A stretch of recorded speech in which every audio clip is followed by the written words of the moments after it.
هو الذي خلقكم من نفس واحدة وجعل منها زوجها ليسكن إليها فلما تغشاها حملت حملا خفيفا فمرت به فلما أثقلت دعوا الله ربهما لئن آتيتنا صالحا لنكونن من الشاكرين فلما آتاهما صالحا جعلا له شركاء فيما آتاهما فتعالى الله عما يشركون أيشركون ما لا يخلق شيئا وهم يخلقون ولا يستطيعون لهم نصرا ولا أنفسهم ينصرون وإن تدعوهم إلى الهدى لا يتبعوكم سواء عليكم أدعوتموهم أم أنتم صامتون إن الذين تدعون من دون الله عباد أمثالكم فادعوهم فليستجيبوا لكم إن كنتم صادقين ألهم أرجل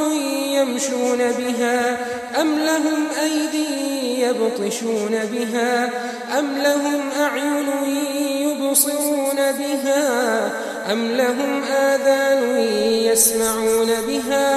قل ادعوا شركاءكم ثم كيدون فلا تنظرون إن ولي الله الذي نزل الكتاب وهو يتولى الصالحين والذين تدعون من دونه لا يستطيعون نصركم ولا أنفسهم ينصرون وإن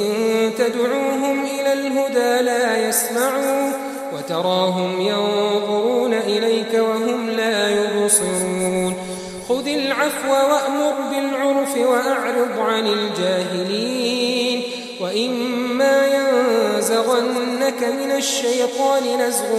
فاستعذ بالله إنه سميع عليم